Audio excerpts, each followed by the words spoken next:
Halo guys, kami dari kelompok 3, saya Brian. Saya Vanessa, saya Angel, Saya Jackson, saya Jakarta. Jadi kali ini kami akan menelusuri Museum 10 November yang berada di bawahnya Pahlawan. Tugu Pahlawan. Oke. 말해줘 say it back or say it out 아침이 너무 멀어서 say it out 훌쩍 커버렸어 함께한 기억처럼 널 보는 내 마음은 어느새 여름 지나 가을 기다렸지 어디 사이야 Museum 10 November adalah sebuah museum yang didirikan untuk mengenang sejarah perjuangan arek-arek Surabaya dalam peristiwa pertempuran Surabaya. Seperti yang diketahui, peristiwa pertempuran Surabaya yang terjadi pada 10 November 1945 merupakan aksi heroik yang dikenang setiap tahun sebagai Hari Pahlawan.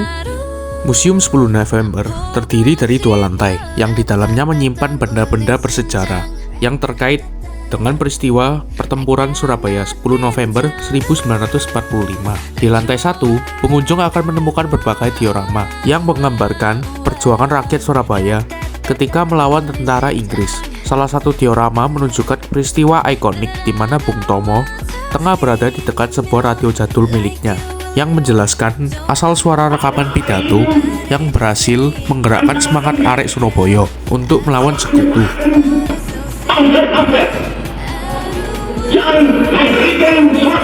다 아는 건 아니어도 바라던 대로 말해줘 say it back I'll say it Zona ini menceritakan peristiwa yang terjadi di Surabaya setelah proklamasi kemerdekaan Republik Indonesia, di mana surat kabar dan radio menjadi media yang penting dalam mengabarkan kemerdekaan.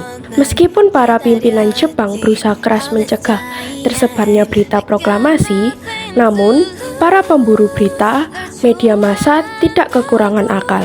Mereka menyebarkan berita proklamasi dengan cara melakukan penyamaran teks proklamasi, yaitu menggunakan bahasa daerah yang sulit dimengerti oleh Jepang, seperti ditulis dalam bahasa Jawa dan Madura. Ini adalah kalender Jawa yang sudah digunakan sejak dahulu. Namun, apa yang membedakan dengan kalender yang lain? Kalender Jawa menggunakan sistem penanggalan lunisolar, yang berarti perhitungannya berdasarkan pada gerak bulan dan matahari. Dalam satu tahun, terdapat 12 bulan dalam kalender ini. Setiap bulan dimulai dengan fase bulan baru, yang disebut pangleburan. Panjang bulan dalam kalender Jawa lebih bervariasi daripada kalender Gregorian yang digunakan secara luas di dunia. Oleh karena itu, panjang satu tahun dalam kalender Jawa bisa berbeda dengan tahun Masehi. Kalender Jawa masih digunakan hingga saat ini dan menjadi wujud dari kekayaan budaya di Indonesia. Salah satu kegunaan kalender Jawa adalah untuk menghitung hari baik pernikahan hingga membaca perwatakan. Tugu Pahlawan memiliki simbolisme sebagai berikut, yaitu tinggi 41,5 meter setara dengan tahun kemerdekaan RI 1945. Lalu bentuknya yaitu lengkungan atau kanal luras sepanjang 10 lengkungan dan terbagi menjadi 11 ruas, mewakili tanggal 10, bulan 11, dan tahun 1945.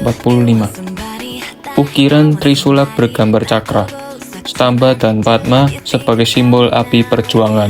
all the time yeah all the time I got no time to lose 내 길었던 하루 난 보고 싶어 라따따딴 울린 심장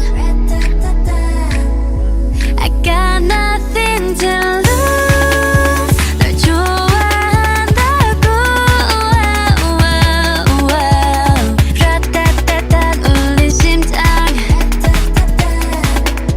But I don't want to stay in the middle like you a little don't want the riddle 말해줘 say Di lantai 2, pengunjung akan menemukan beberapa peninggalan senjata yang kala itu digunakan untuk berperang, mulai dari senjata laras panjang, pistol, sampai keris dan pisau. 하던 대로 말해줘 say it back I'll say it out Sejarah bendera merah putih berawal dari warna yang digunakan oleh kerajaan-kerajaan di Indonesia pada era penjajahan. Salah satunya adalah Kerajaan Majapahit. Selain Kerajaan Majapahit, Kerajaan Kediri sebenarnya juga menggunakan panji-panji merah putih pada masa kepemimpinannya. Begitu pula dengan Sisingomongorojo IX dari Tanah Batak, dia juga memakai warna merah putih sebagai warna bendera perangnya. Namun, tak sekedar berwarna merah dan putih, benderanya juga dilengkapi dengan gambar pedang kembar warna putih dengan dasar merah menyala, begitu pula dengan Sisingomongorojo XII. Selanjutnya, ketika terjadi perang di Aceh, para perjuangnya juga menggunakan bendera yang berupa umbul-umbul dengan warna merah dan putih. Apakah kalian tahu ada yang mengkoleksi perangko? Ya, orang-orang itu disebut filateli. Filateli menurut sejarahnya berasal dari bahasa Yunani yakni philos artinya teman dan ateleia artinya bebas bea. Jadi, secara global dapat diartikan membebaskan teman dari bea pos. Filateli sendiri merupakan hobi mengumpulkan perangko dan benda pos lainnya. Diorama dapur umum. Pada masa perjuangan terdapat pembagian tugas. Tugas yang kalah penting adalah divisi dapur umum. Replika ini menjelaskan betapa pentingnya sebuah tugas di belakang layar ini. Dapur umum dipelopori dan diketuai oleh Ibu S daerah. Di papan keterangan diorama ditulis, prinsip semangat Buddha dalam menyiapkan dapur umum untuk pejuang adalah orang dapat bekerja dan tenang dan penuh semangat bila perut mereka kenyang. Sejak matahari terbit, memasak untuk 500-1000 bungkus nasi untuk didistribusikan kepada pejuang di garis depan dengan menggunakan mobil bahkan angkutan kereta api.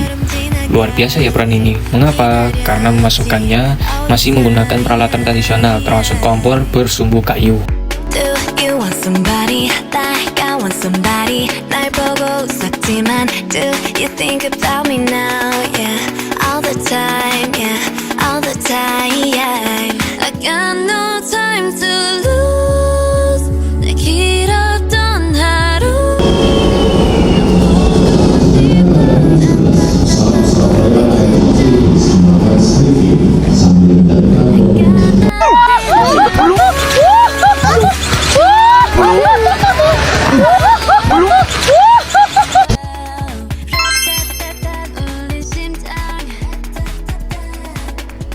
Tahukah kamu bahwa nama bapak proklamator kita pernah bernama Gusno? Penggantian nama Gusno menjadi Soekarno didasari oleh keadaan Soekarno kecil yang seringkali terkena penyakit. Ia pernah terjangkit penyakit malaria, disentri, dan tipes. Raden Sukemi sebagai bapak dari Soekarno kemudian memutuskan untuk mengubah nama anaknya agar tidak lagi sakit-sakitan. Awalnya Kusno diganti dengan Karna. Ini diambil dari seorang tokoh pahlawan besar dalam kisah Mahabharata. Dalam kisah tersebut, Karna merupakan anak dari Kunti yang terlahir dari kesaktian Dewa Surya. Nama Soekarno sendiri tercetus akibat dari ejaan Jawa yang melafalkan huruf A dengan O. Kemudian pada awalan namanya ditambahkan Su yang berarti paling baik, sehingga nama Soekarno dapat diartikan dengan pahlawan yang paling baik.